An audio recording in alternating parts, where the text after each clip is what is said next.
Assalamu alaikum jami'an wa rahmatullahi wa barakatuh. Tonight, inshallah, we will discuss Surah An-Nahl verses 19 through 21, inshallah ta'ala. Bismillahir Rahmanir Rahim, alhamdulillahi rabbil alameen. Wassalatu wassalamu ala anbiya'illahi jami'an wa ala sayyidihim wa khatamihim habibi ilahil alameen Abil Qasim al-Mustafa Muhammad. وعلى أهل بيته الطيبين الطاهرين المعصومين الذين أذهب الله عنهم الرجس وطهرهم تطهيرا. أعوذ بالله من الشيطان الرجيم. بسم الله الرحمن الرحيم.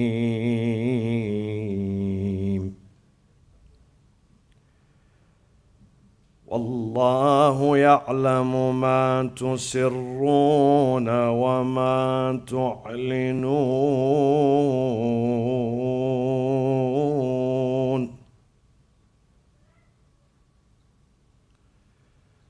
والذين يدعون من دون الله لا يخلقون شيئا وهم يخلقون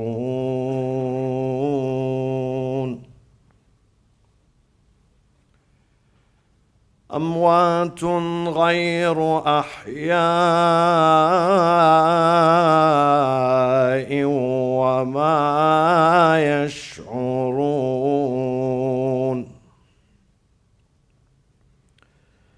وما يشعرون أيان يبعثون إلهكم إله واحد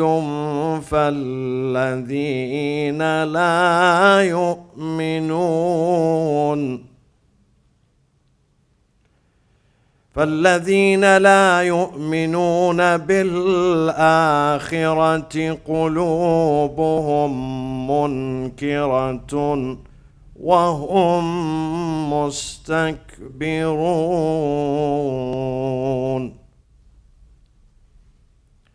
لا جرم أن الله يعلم ما يسرون وما يعلنون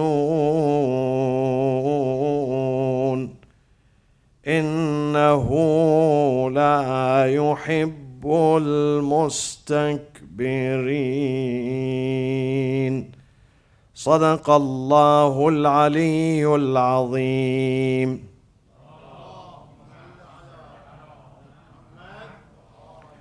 والله يعلم ما تسرون وما تعلنون, and God knows what you hide and what you disclose. The previous verses in Surah An-Nahl spoke about two attributes of God. One of them is creation, sifatul khalq. God is a creator.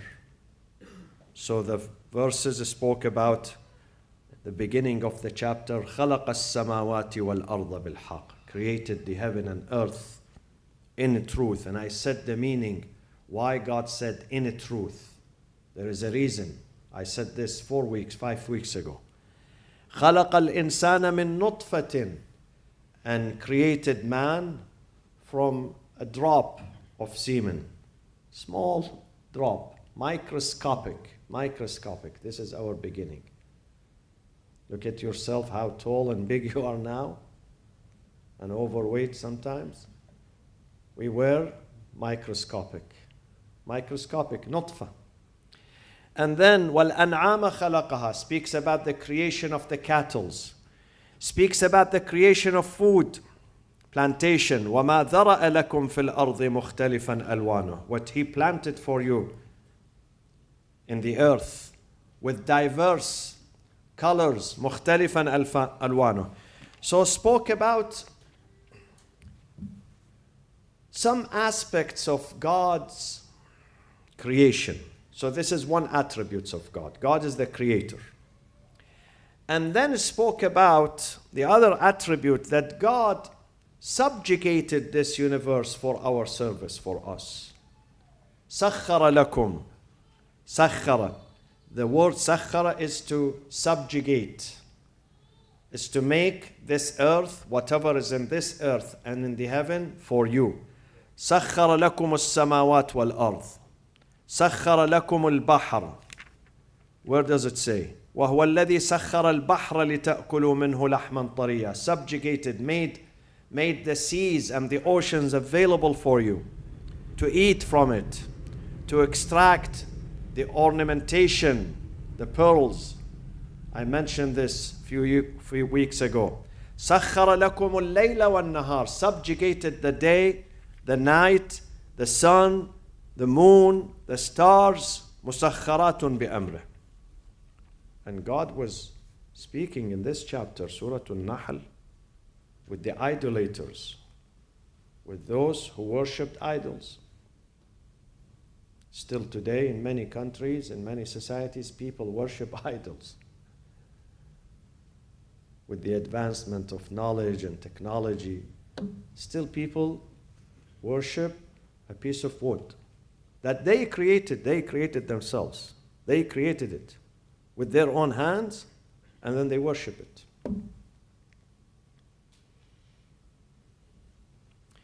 So God is saying you are worshiping the wrong objects. God is different. Here tonight, God is shedding the light on different aspect of His character, of His attribute. What is it? وَاللَّهُ يَعْلَمُ مَا تُسِرُّونَ وَمَا تُعْلِنُونَ. His knowledge. His knowledge is omniscient. Omniscient means all-encompassing, eternal and endless.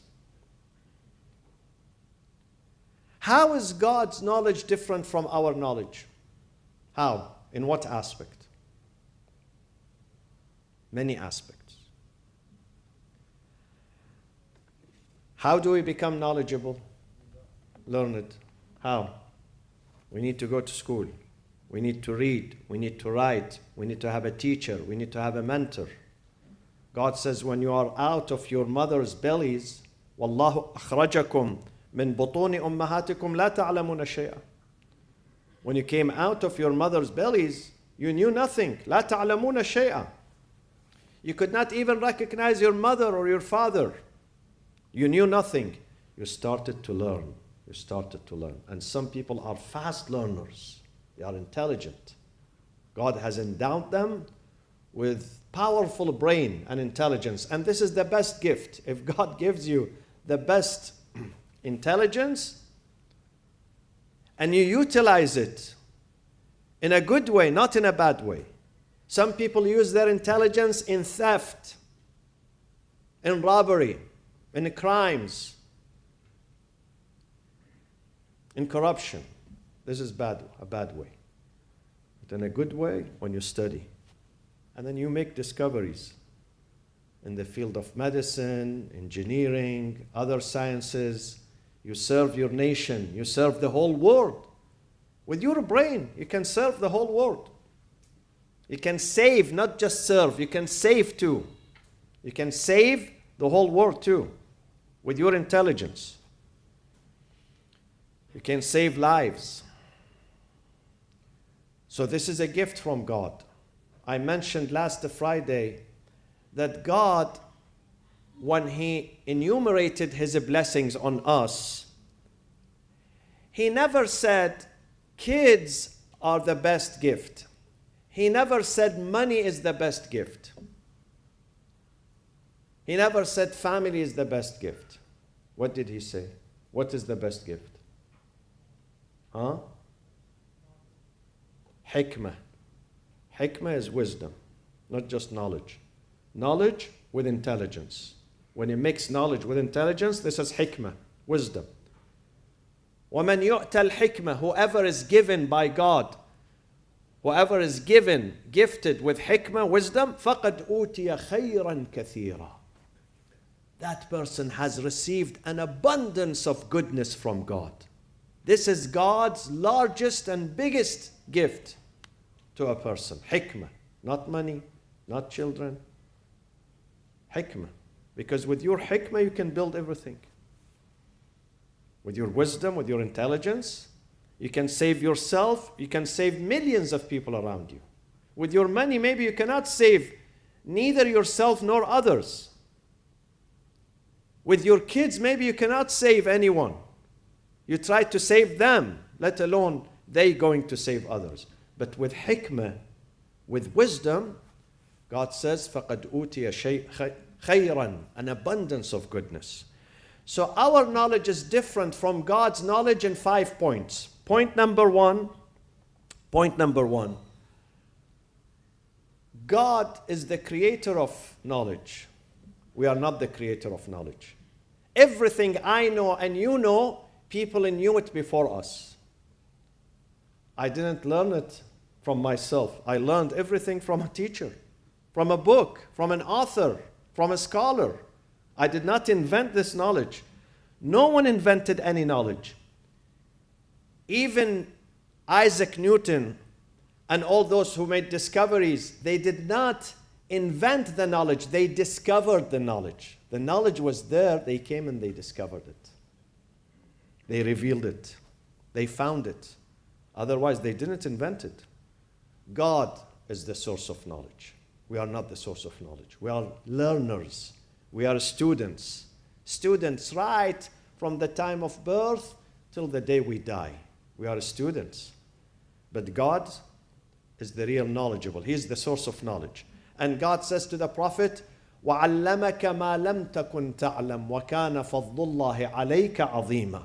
God had taught you, the Prophet Muhammad, who is the most knowledgeable on earth.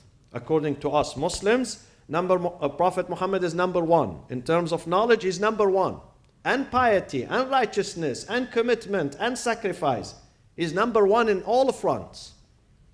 The most knowledgeable, God says to him, Ya Muhammad, remember, وَعَلَّمَكَ مَا لَمْ تَكُنْ تَعْلَمْ. It is God who taught you what you did not know. And in another chapter, God says, عَلَّمَ الْإِنسَانَ مَا لَمْ يَعْلَمْ. God taught insan, a human, what he or she did not know. So God's knowledge is a primary source. He is the source. We are not the source. We are learners. This is number one. Number two, humans' knowledge is temporal or temporal, whereas God's knowledge is eternal. What is the difference between them? The difference is that we do not know things until after they are created. After they exist.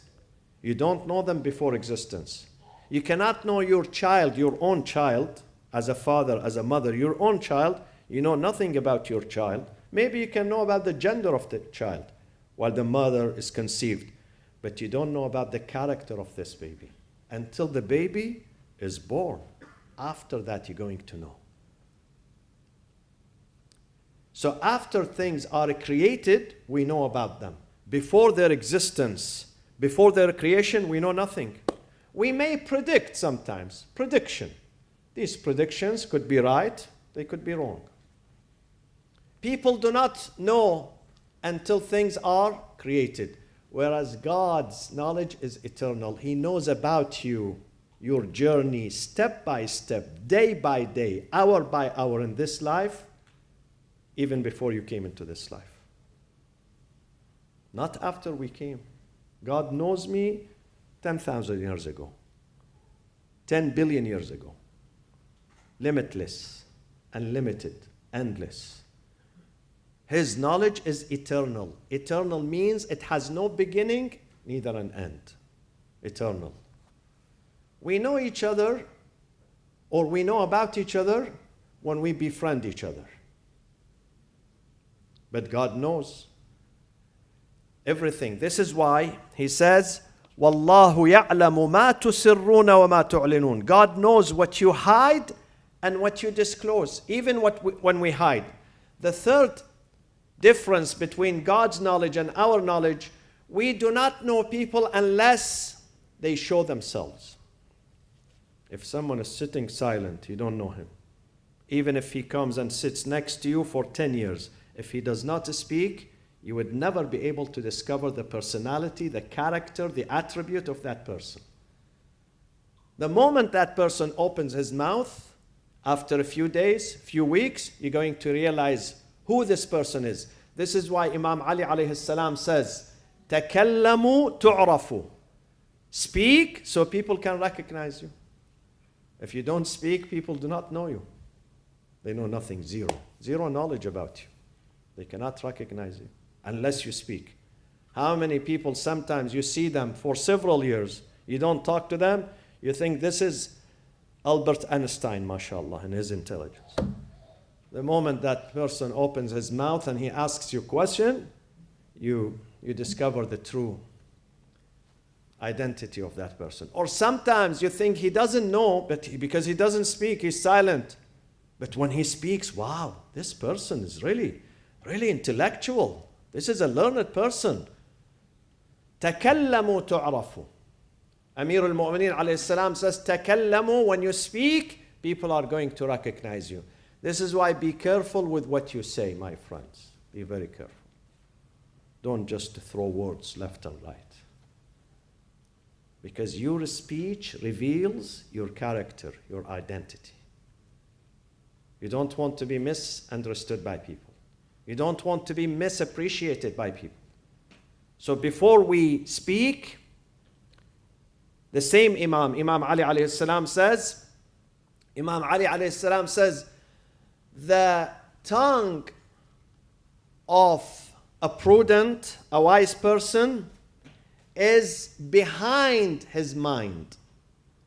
But the tongue of a stupid person is before his mind. Meaning that a person who is intelligent, who is a prudent, he thinks, then he speaks.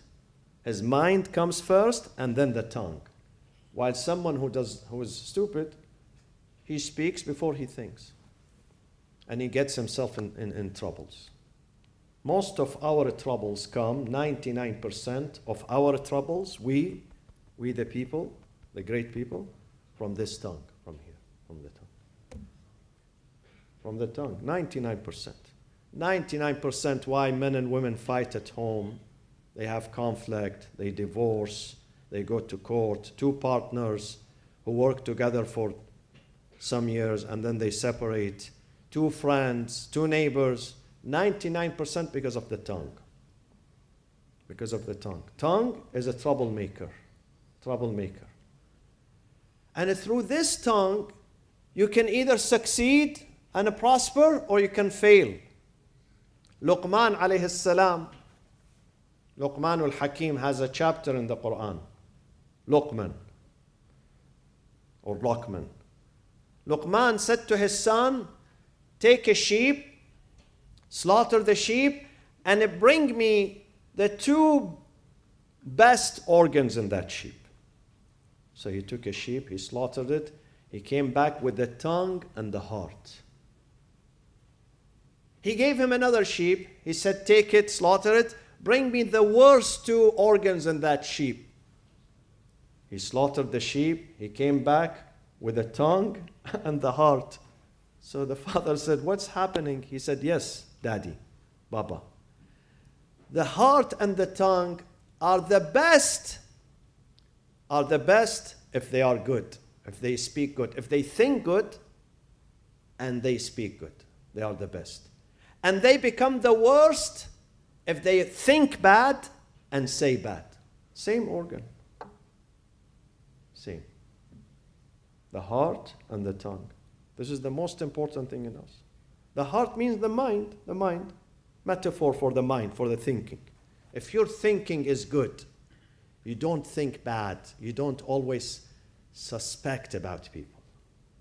You give people the benefit of the doubt. Even if there is a mistake, you may say, well, they didn't notice. They didn't know. They were in a hurry. They were, give them the benefit of the doubt.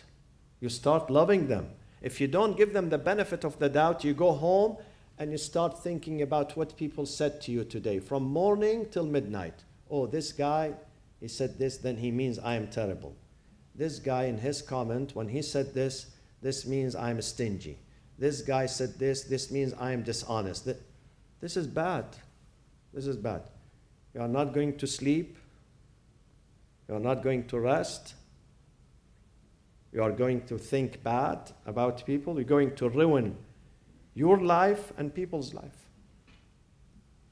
Always think good. Think positive. We have to think positive. Unless otherwise, unless proven with solid evidence, not suspicion. Suspicion is not good. اجتنبوا كثيرا من الظن. God says in chapter 49, Surah Al-Hujurat, the chambers, يا أيها الذين آمنوا, oh who you believe, اجتنبوا, eschew, stay away, كثيرا من الظن. Much of your suspicion, stay away from it. 90% of your suspicion is bad. Is bad. Because you feel insecure, you think people are attacking you. People are planning against you, plotting against you, conspiring against you. And most of those people who have negative thinking, they believe in conspiracy theory. Always, whatever happens, we are going to be attacked. The earth is going to be destroyed. Our life is coming to an end. This is not good. Be hopeful and think positive. Think positive. اجتنبوا كثيرا من الظن. So what is the other difference of God's knowledge and our knowledge? We don't know people unless they speak, they reveal themselves, but God knows. Ibrahim alayhi salam says, رَبَّنَا, our Lord, إِنَّكَ تَعْلَمُ مَا نُخْفِي, certainly you know what we conceal, وَمَا نُعْلِنْ, and what we declare. You know both. وَمَا يَخْفَى عَلَى اللَّهِ مِنْ شَيْءٍ فِي الْأَرْضِ وَلَا فِي السَّمَاءِ. Nothing is hidden from God on earth or in heaven. Nothing. He knows. He knows what goes in your heart. The other verse in Surah Al-Baqarah, this is towards the very end of that second chapter. Beautiful verse. إِن تُبْدُوا مَا فِي أَنفُسِكُمْ أَوْ تُخْفُوهُ يُحَاسِبْكُمْ بِهِ اللَّهُ. Whether you disclose what you have in your heart or you conceal it, God knows about it. And He's going to reward you accordingly. The only entity in this universe that knows about you, even if you are silent, even if you don't say anything, is God. The only thing in this universe who knows about you exactly what you think, about your intentions. He knows about you inwardly, outwardly. We know about people outwardly, from outside. God knows inwardly about their intentions, their thoughts, what they harbor, what they conceal. In one of the beautiful du'as of the month of Rajab, يَا مَنْ يَعْلَمُ حَوَائِجَ السَّائِلِينَ يَا مَنْ يَمْلِكُ حَوَائِجَ السَّائِلِينَ وَيَعْلَمُ ضَمِيرَ الصَّامِتِينَ. Powerful. This is beautiful. Oh God, who knows our needs, حَوَائِجَ السَّائِلِينَ. وَيَعْلَمُ, and He knows about the inner conscious of those who are silent. ضَمِيرَ الصَّامِتِينَ. We don't say anything, but He knows. Sometimes you pray with your tongue. Sometimes you don't need to use your tongue. You pray with your heart. You speak to God with your heart. You don't need to use your mouth or your tongue. You use your mouth and tongue with people who have ears, with people who are deficient. They tell you, speak up. You have to speak up. So they hear you. God doesn't say, speak up. Musa said to him, God, do you want me to shout, scream, because you are too far? I scream. God said, no, you don't have to scream. أَنَا جَلِيسُ مَنْ ذَكَرَنِي. Even if you don't say anything, I'm next to you. You scream when someone is too far. But when God is closer to you than your jugular vein, وَنَحْنُ أَقْرَبُ إِلَيْهِ مِنْ حَبْلِ الْوَرِيدِ. He's closer to you than your You don't have to scream. You pray silently in your heart. And maybe when you pray silently, it's more powerful. It's more sincere.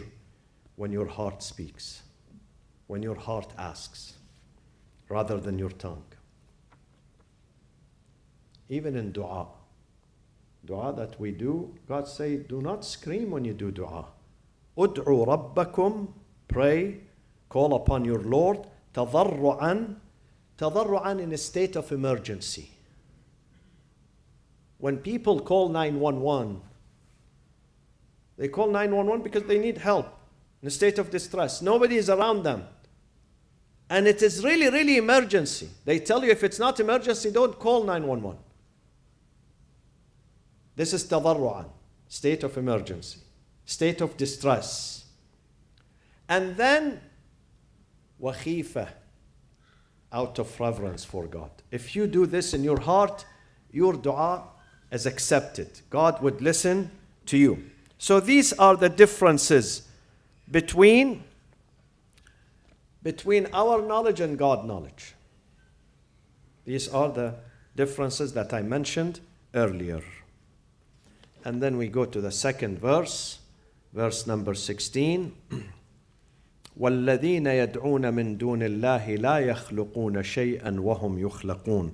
And those whom they call upon apart from God, مِن دُونِ اللَّهِ. They call upon these idols, they create nothing, and they themselves are created. But notice here, someone might come to you and say, hey, wait a second. You are reading in the Quran, those who call min dunillah, apart from God. Why do you call upon Imam Hussein? Why do you say, Ya Rasulullah, Ya Hussein, Ya Ali, Ya Fatima, Ya Zainab, Ya? Those are not God. Why do you call upon them? It's a valid question. Very valid question. Why do you call upon, why do you say Ya Ali? When God is there, why do you say Ya Ali? What is the answer? Do you have an answer? What is the answer? The answer is, in the Quran we have min dunillah and bi'idhnillah. Very important. This term is very important. Reflect on this term.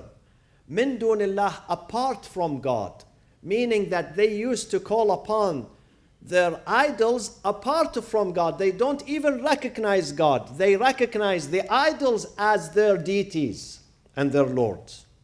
Whereas when we say Ya Ali, we know Ali is the slave of God. Muhammad is the slave of God. وَأَشْهَدُ أَنَّ مُحَمَّدًا عَبْدُهُ وَرَسُولُهُ. Those are the abid, the slaves of God. They are not rivals with God. They are a channel to God. A channel. A gate. Gate. God has gates. And those are His gates. The Anbiya are His gates. The Imams are His gates. Those are gates to Allah. Guides. Gates. They are not God. So we are not calling upon them min dunillah, apart from God. We are calling upon them bi'idhnillah, as Jesus says in chapter 5. People used to come to Jesus and say, believers, those are monotheists, believers. They say, oh Jesus, please cure this sick mother that I have, please. And they believe in God. But Jesus was means. And He was doing this, performing the healing bi'idhnillah. God has given Him this power. And He, more than curing the ill, He used to resurrect the dead. The dead. This is His real miracle, resurrecting the dead. Bi'idhnillah, with God's permission. This is the difference, my friends. Keep it in your mind always. We have two terms. Min dunillah, this is polytheism. Polytheism and heresy. Bi'idhnillah, this is monotheism. And then we go to the last. God says, Amwatun غَيْرُ أَحْيَاء. When they call upon these idols are dead. They are dead, not living. Not only they are not living, وَمَا يَشْعُرُونَ أَيَّانَ يُبْعَثُونَ. They have no clue. These idols that you are worshipping, they have no clue about what you are telling them. They have no clue about when they are going to be resurrected. How do you call upon them? everything in this universe is going to die. كل شيء هالك إلا وجهه, except God. God is not going to perish. God says in His book, وَتَوَكَّلْ عَلَى الْحَيِّ الَّذِي لَا يَمُوتُ. Put your trust in God who is living. Number one, al-hayy, living. The second, who doesn't die. Don't put your trust in something that is going to die. You may go to your father and ask for help. You may go to your neighbor and ask for help. You may go to your lawyer, to the police department, to the government. Ask for help. It's not forbidden. But at the same time, you have to remember all those neighbors, friends, cops, lawyers. They are agents of God. They are agents. The real helper is God. Ask God first. When you go to the doctor's office, if you have an appointment in a doctor's office, you must go to the doctor's office. You must. And you must listen to the doctor's instructions. And you must take the medicine. But before you go to his office in the morning, say, God, you are the healer. The healing is from you. This doctor is an agent of you. An agent. He's not the real healer. The real healer is you. This is just an agent. In fact, I am seeking help from you through this guy who's charging me $500. The doctor's office. So the healer is Allah subhanahu wa ta'ala. But unfortunately, some people put their trust in people who are apart from God. I was listening to one of the ministers in the Persian Gulf who made peace treaty with Israel recently, a few months ago. He said, when we sign a peace treaty with Israel, we are protecting ourselves. He doesn't ask God for protection. He goes to his real enemy. His real enemy, he signs peace treaty with his real enemy, seeking protection from someone who practices genocide every single day. Someone who does not give the people of Palestine, the indigenous people, he doesn't give them peace. He's going to give you peace yourself, who's living thousands of miles away from him. He's denying the inhabitant, the indigenous people, the real people of that land, he's denying them peace and democracy. He's killing journalists. Journalists, they are targeting journalists, reporters. He comes and he gives you peace. You put your trust in this. God says, put your trust in me, not in the wrong person. The wrong person cannot help himself, let alone you. Yeah. So, mu'mineen, we have to put our trust in God, in the right source who does not let you down. God does not let you down. Today, I was reading in the New York Times, just today, before I came, there is an article, important article. Go and check it out. Biden is going to Saudi Arabia. They say Biden changed his policy.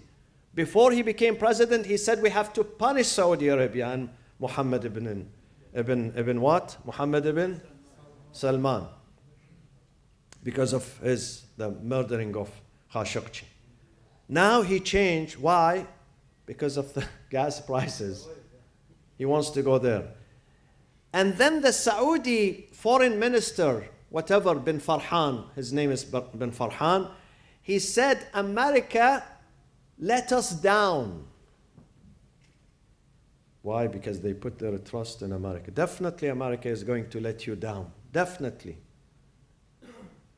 Not only you, others also. When you put your trust in other than God, they're going to let you down. When you put your trust in your wealth, in your money, in your health, in your education, these things are going to let you down. Put your trust in God. Say, I have God, but alhamdulillah, I have education. I have money, alhamdulillah, but my real protector is Allah subhanahu wa ta'ala, not the money. The money today comes, tomorrow I wake up, the money is gone. not the money. Allah is the real source where He deserves that we put our absolute trust in Him. Encourage your young ones to register for our youth camp, which is beginning 17th through 19th of this month, inshallah, in Big Bear, Lake Big Bear, beautiful place. Is it Big Bear? Yes, Big Bear Lake.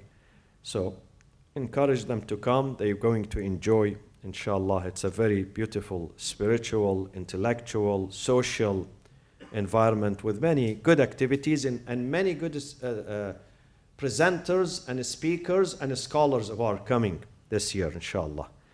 And if you can donate money for this camp, because we are really having deficit every year.